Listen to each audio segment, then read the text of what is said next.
Today, on an all-new Dr. Phil, is her ex using their sons? Do you give your child support checks to the boys? To punish her? I want to be able to pay the bills. At some point, it's got to stop being my fault she can't afford her life. Plus, a custody battle turns ugly. He took showers with her more than once. Her accusations are insane. When they discover their daughter's notes in a box. I got to tell you, these left me very disturbed.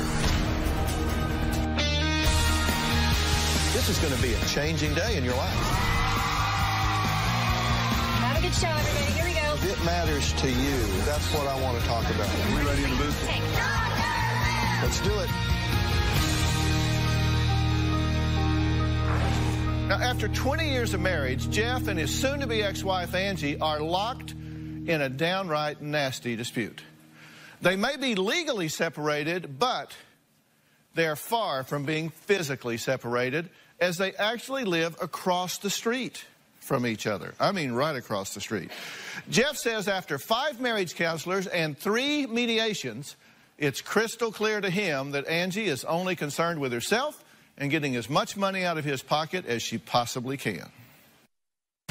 When we first separated, we both moved into our own individual townhouses. Our front doors are 70 yards from each other. We can't get divorced because we can't agree on anything. During this time, Angie's been angry, manipulative, unappreciative, disrespectful. No matter how much financial support I give, it's never enough. She doesn't understand that child support's for the children. I was married to her for 20 years. I know how she is with managing money. At one point, I think I counted her shoes. There was over 400 pairs of shoes. I'll just get off the phone with her about not having enough food because I'm not giving her enough money. And then one of the boys will tell me, you know, she just went out and bought new wine glasses. If she's having trouble paying for cable, her cell phone, or whatever, that's not my problem. At some point, it's got to stop being my fault she can't afford her life. She needs to figure out her own financial independence from me.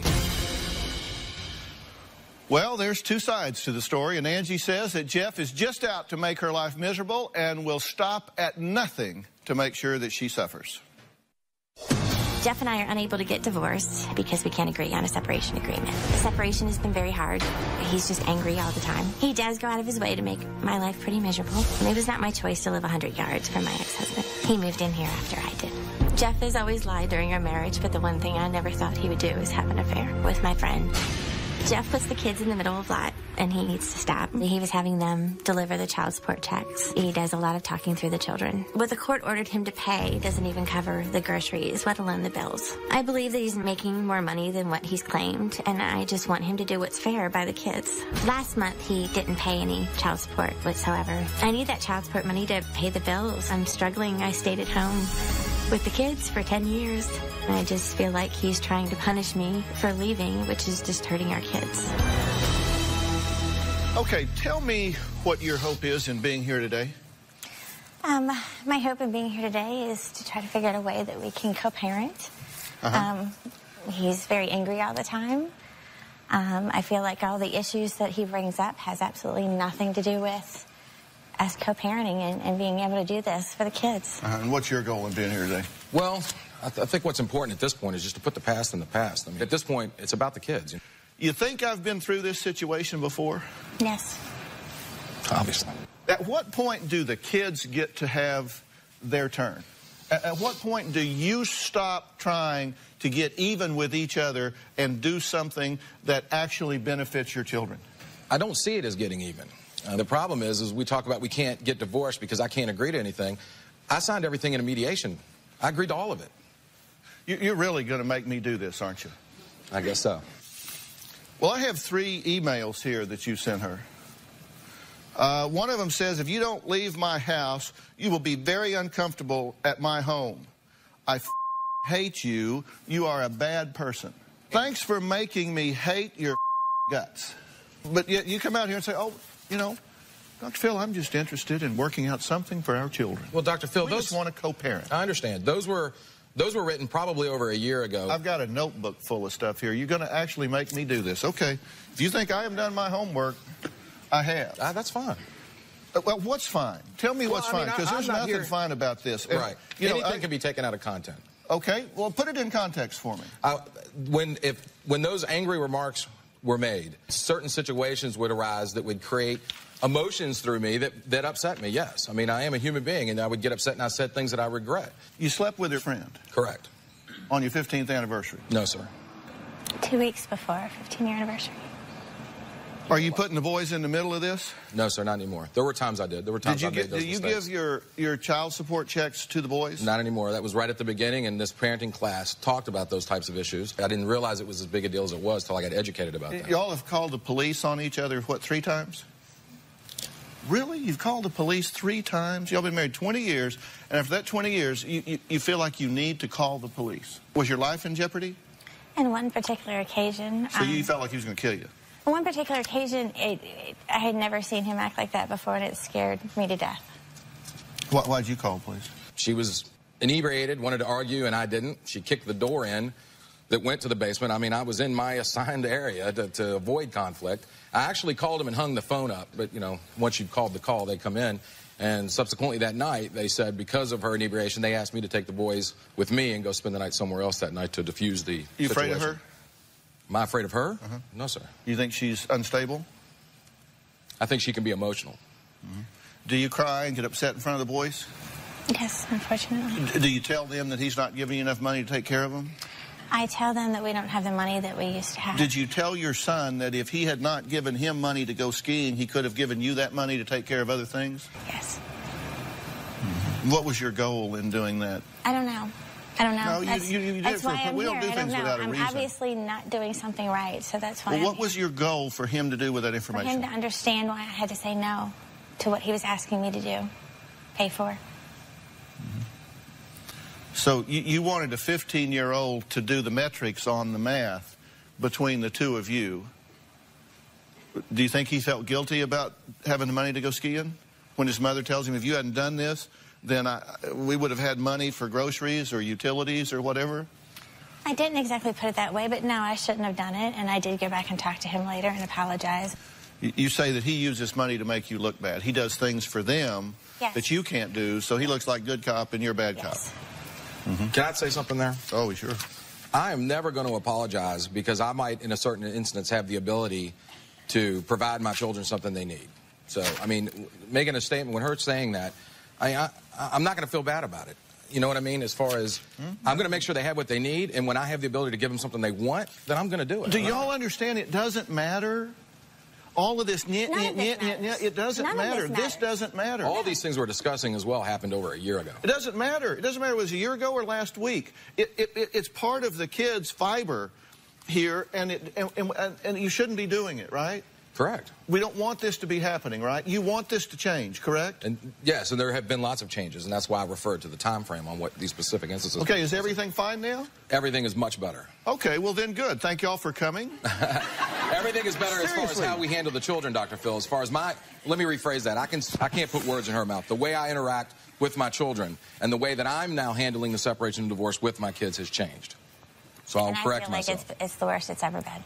It doesn't make it a self-fulfilling prophecy. Saying it doesn't make it real. Exactly, and you saying everything is fine doesn't make it real. As far as the way I now handle my children, as far as the way we discuss things in the divorce, I can't control that. Okay, so you're fixed, she's the problem. If I can get her to straighten up and admit she's wrong. Well, I'd obviously love to say that. Obviously, I'm sure there's some untruths in that. I mean, I'm not perfect. There's still a lot of room left. Well, there's some facts I want to put on the table, and I'm going to do it right after we come back. Now, Angie and Jeff's constant finger-pointing and blame game, frankly, it doesn't interest me in the least. If apathy were people, I would be China. I mean, I don't care. And you shouldn't care. What you should care is about the kids. Now, the only reason that I wanted to speak to them is coming up next.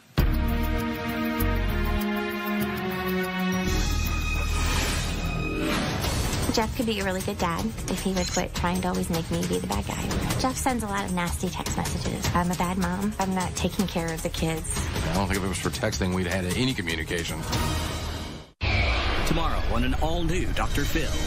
They're the star couples of reality TV. You guys do bicker, right? Jesse, she's a neat freak. There's certain things you know you should do. Is this an argument we're going to have right now? But do they have real fights? I don't understand why you're crying. Michelle and I fight every day. Just like everyone else. You're trying to impose your will on her, and it will not work. I told them that if things don't change, we wouldn't make it to the end of the year.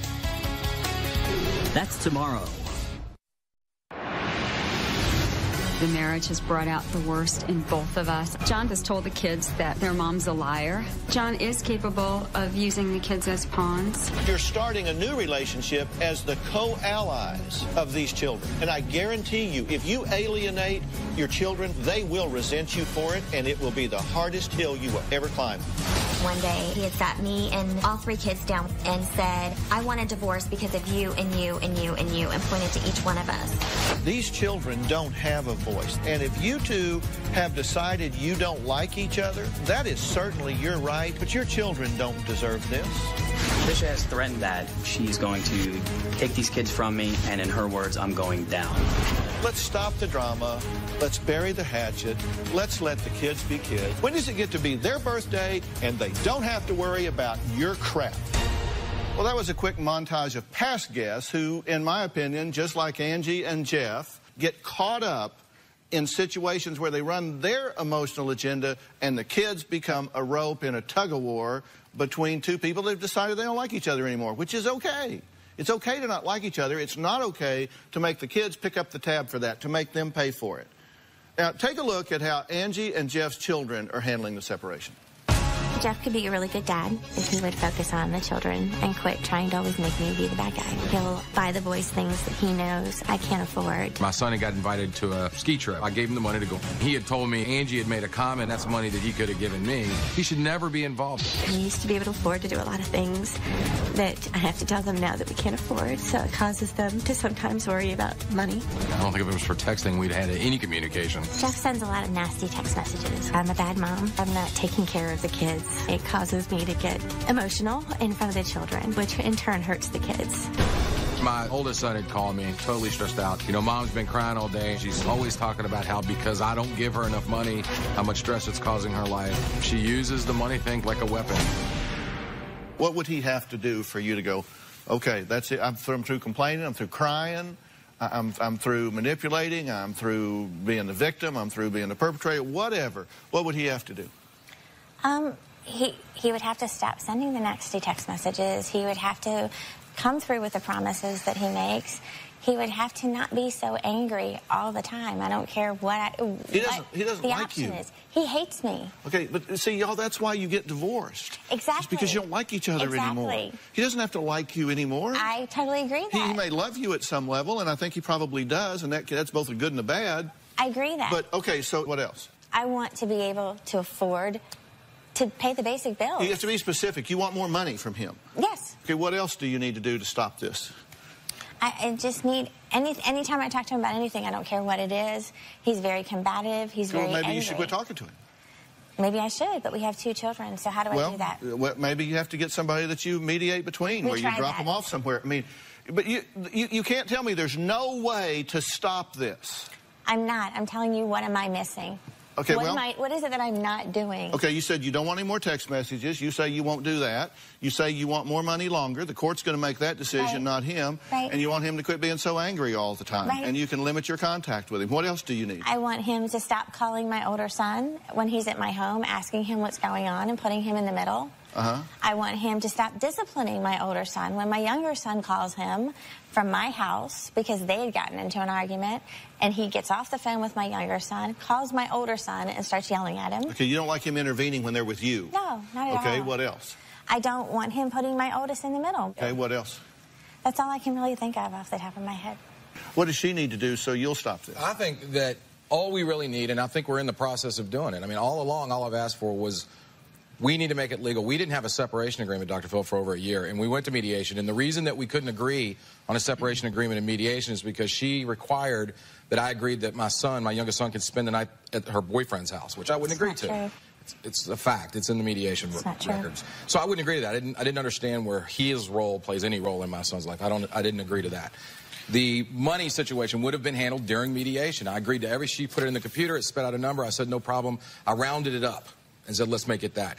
What I think I need for this to end is we need it legal, so there doesn't have to be dialogue between us that's emotional and personal. When the court renders an opinion, then whatever it is, you'll live with it, and that'll stop your reason to be in a debate with her about what you should give her or not give her. That's what all the debates are about, so yes, sir. Okay, so all you need is a court to render a judgment, and then you're Closure. good. Yes, sir. And then you're good.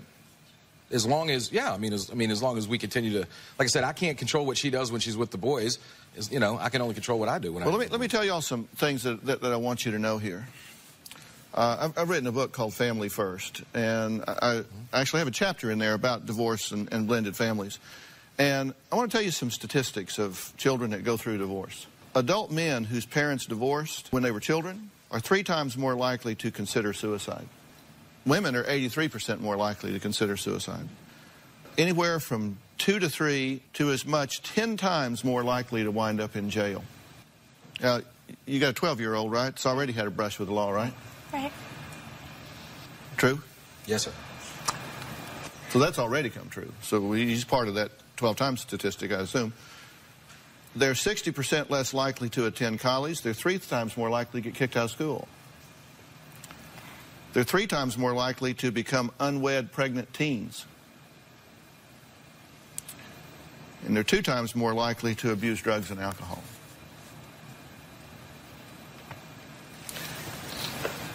Those are the risk factors that you're dealing with here. It would seem to me that given that those are the facts, your children are at risk. If this was a disease, you'd be getting them treatment, wouldn't you? You'd be trying to figure out some way to protect your children from contracting the disease. Fact, you are both hurt. You are both hurt. You are hurt that she has a boyfriend because you don't have that closure yet. This is a part of that just doesn't sit right with you. You admit, you look out the door to see if she's home. It hurts you. Both of you have been hurt in this. Fact, there's less money. When you have 2 houses instead of 1, there's less money to go around. That's a fact. Fact, there is a sick payoff that each of you are getting for keeping this drama going. And fact, your kids will pay the price. Integrity is when you behave in a good way when you don't have to.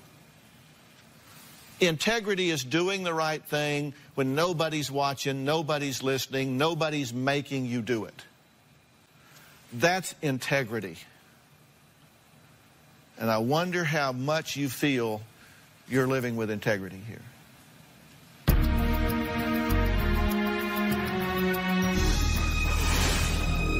I can only deal with the truth. If one of you lies, I'm totally hamstrung. I'm curious which part I just lied about.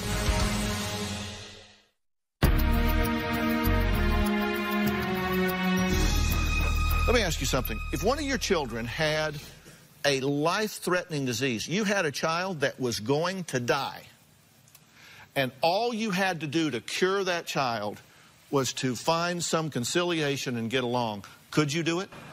I could do it. Would you do it? Absolutely. Could you do it? Would you? If your child's life hung in the balance and the cure was you two had to quit bickering and fighting and bang, they would be cured, you could do it, wouldn't you? Of course. Could you? Of course. Would you? Yes, sir. So how high does the price have to get?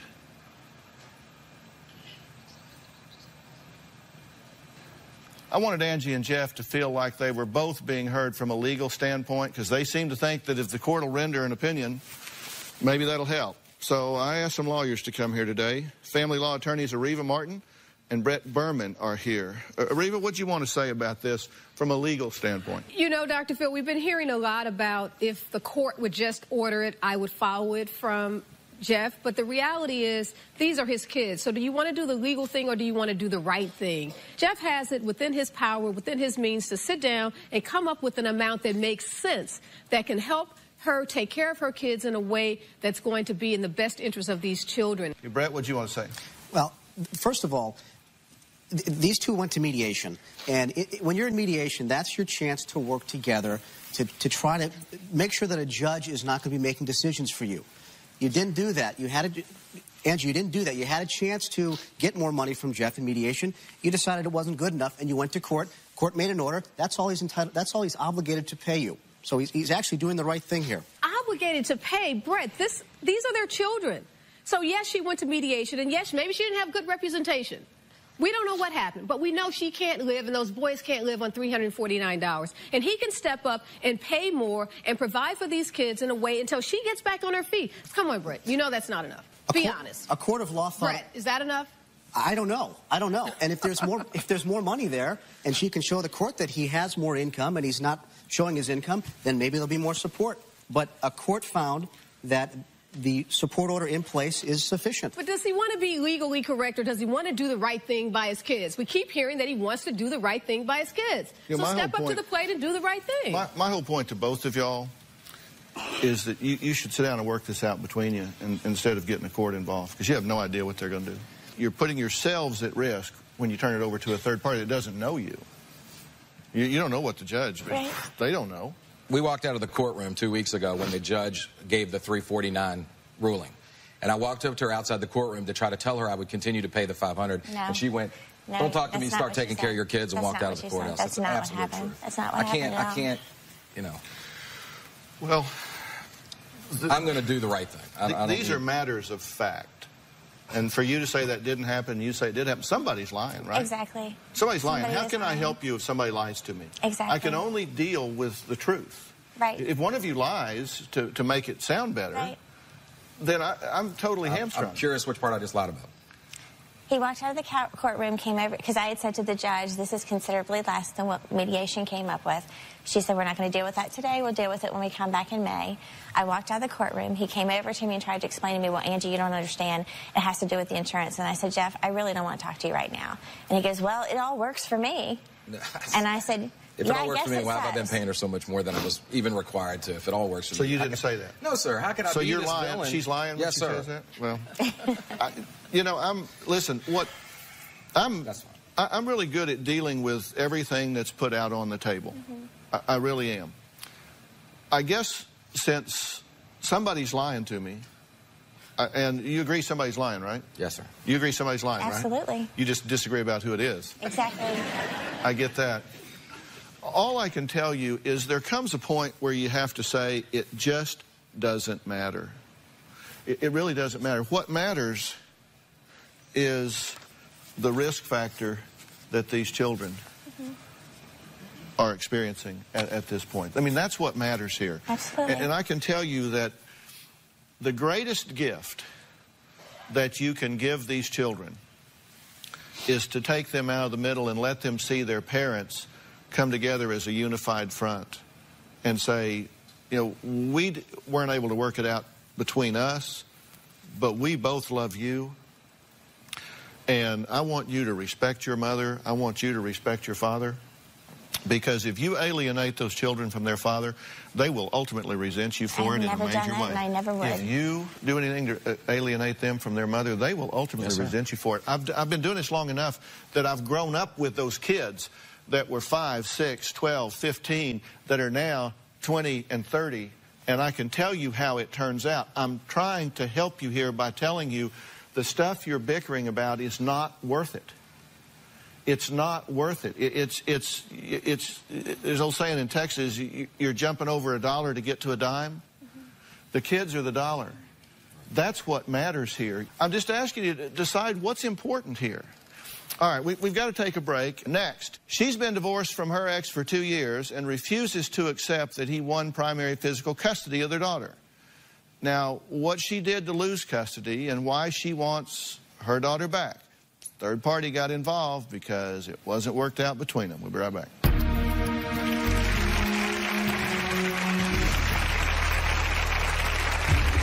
I don't think Robert's a good dad. Julie is unstable and a liar. The day that the judge took my daughter from me, I died that day. I want Julie to spend quality time with Madison and not spending time trying to strategize to get Maddie back. It's not going to happen.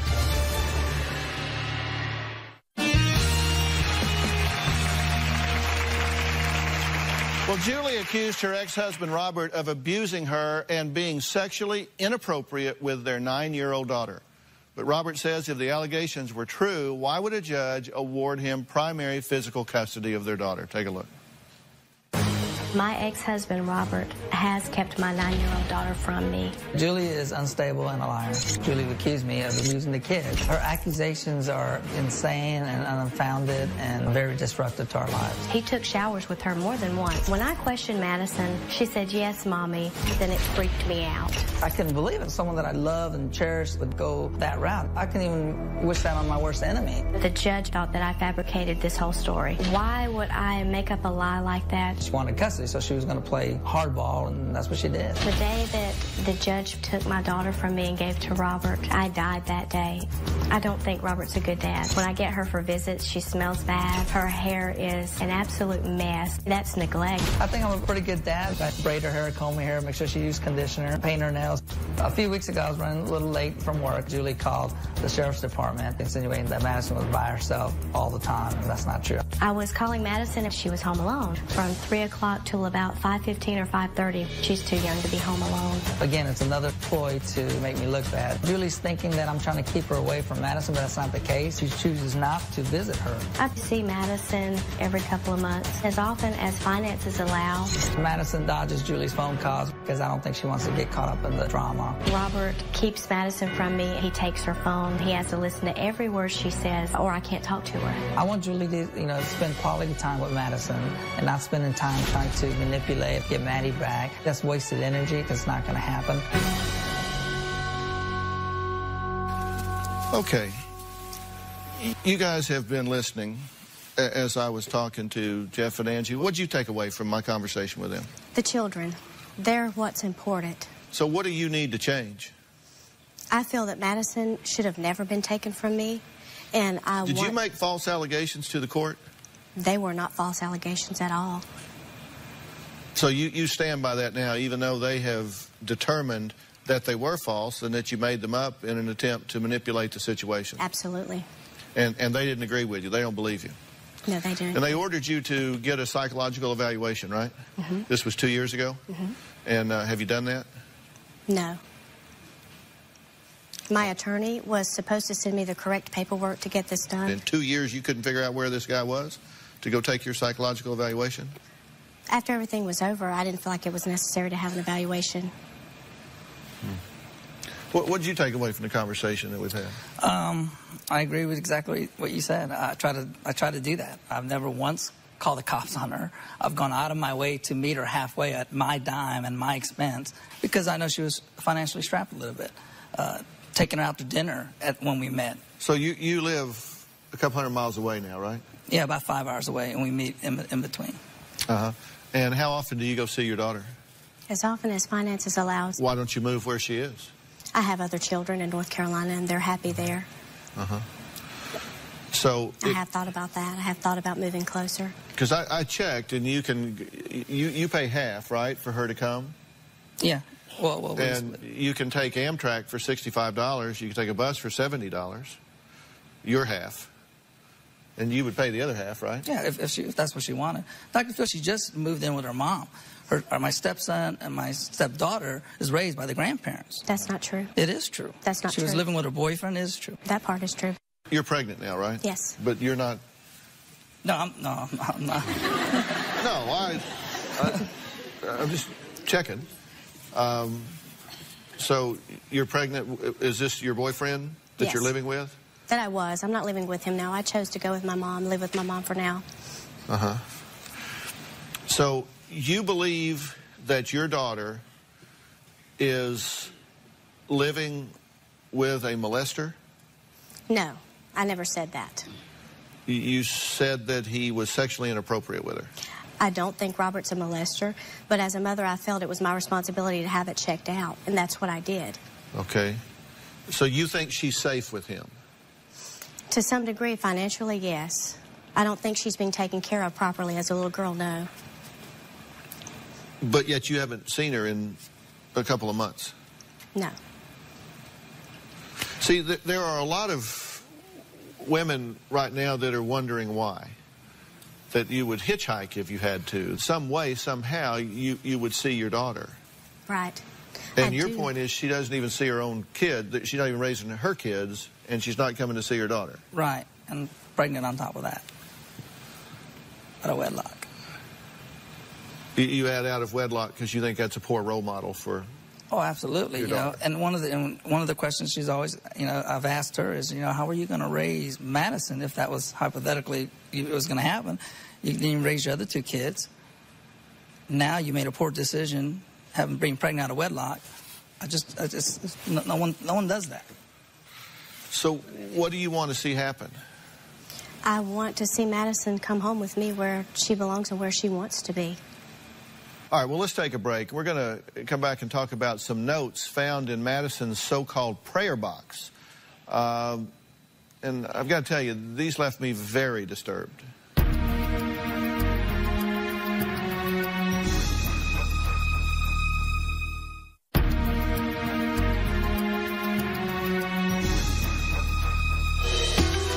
Extremely empty without Madison, and I know that she feels the same way, and I explained to Madison that all we can do now is pray.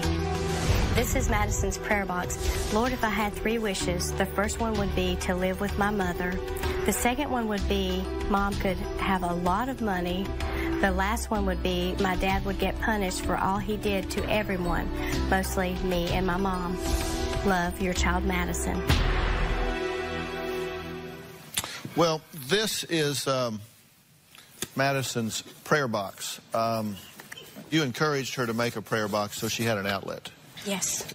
She says, Dear God, Lord, I know you will let me live in North Carolina with my mother, and God, to show my father all he's done to hurt me and my mother. I would like you to do to him what he's done to us. What do you think about that? I'm pretty disturbed by it. I've heard about it, but this is the first time I'm seeing and hearing about it. Where's she getting these ideas? I just told Madison that we just need to pray, Madison. And I never told her what to write or that's from Madison's heart. I can tell you, if I read these, I would be very, very suspect that somebody was influencing this child to write these things.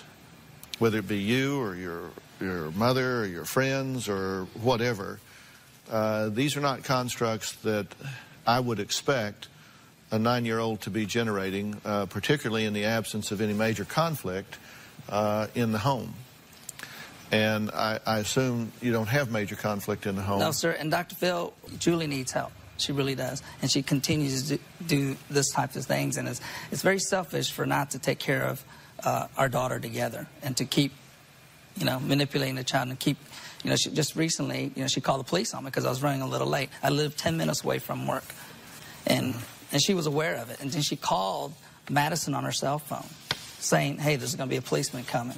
So, Brett, a court would find these of particular interest, would you think? No question about it. And, Julie, you better hope a court never actually puts their eyes on those, because that really is Pandora's box. Those kind of notes that are written by small children can backfire so easily. Reva, do you concur they find these relevant? Well, the notes are troubling, Dr. Phil, but we hear Julie saying that she didn't direct the child to write the notes, and there's no evidence that she did. The little girl, we're hearing the dad say everything is perfect, but we're also hearing Julie say there are some issues, and I don't think those issues should be dismissed. Yeah, I'm concerned about the notes, but I'm also concerned that this mom is not being given a chance to be the best mother that she can be. All right, we'll be right back.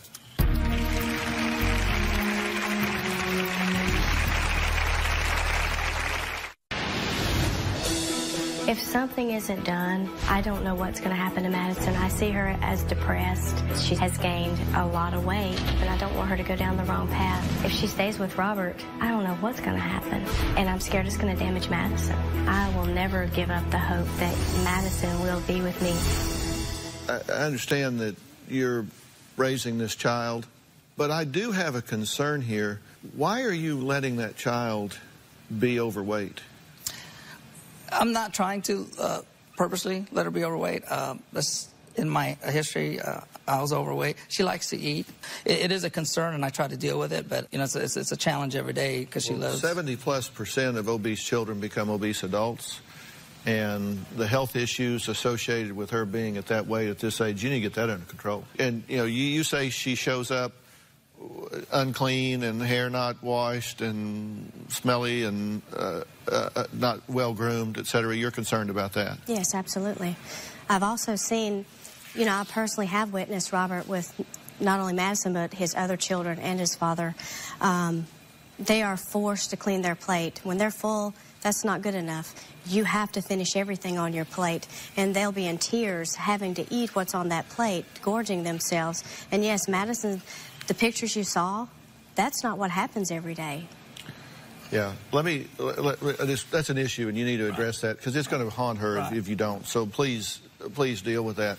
Look, I don't know as Areva says, I don't know where this is coming from. I never coerced her into writing any of those things, but I felt like it was important to share because, you know, here I am, I'm trying to be her voice, and yet, well, you're telling her what to say. Well, I think you wanted to share it because it's her saying she wants to be with you, not with him. I shared and it so because that seems to be... that's what's in her heart. That's what Madison wants, and that's why I'm here, to be her voice.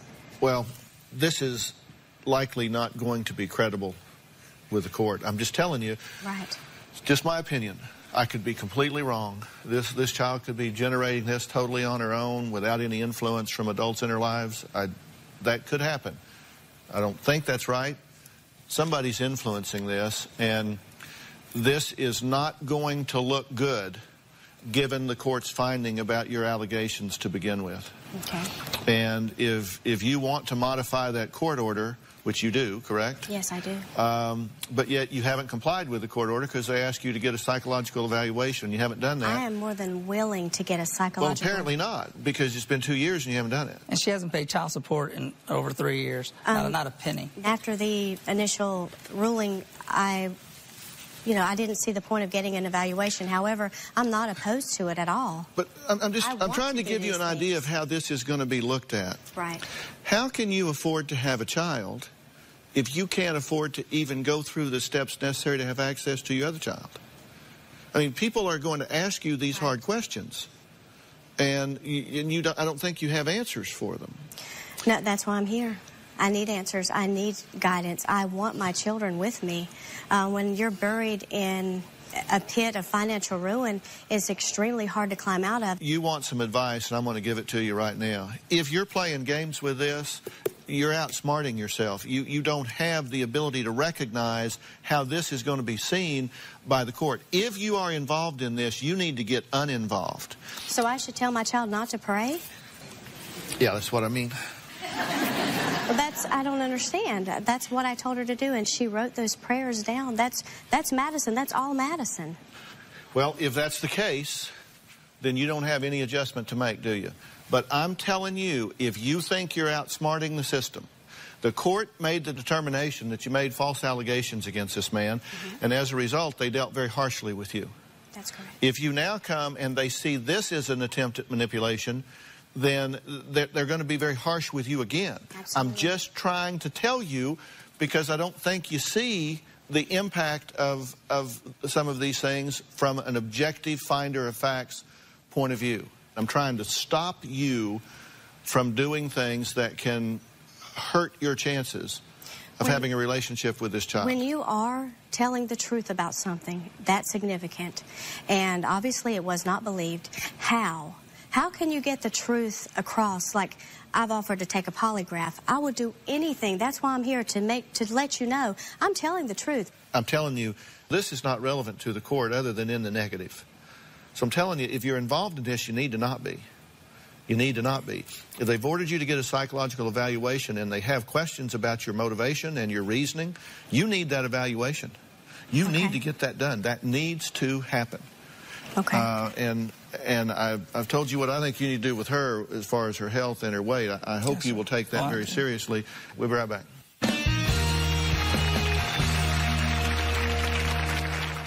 Well, I want to thank all of my guests today. A special thanks to Areva Martin and Brett Berman for helping us out today. In life, you have to pick your battles. There's things where you just have to say, I'm just not going to react. And you've got to just take the high road and just say, you know what?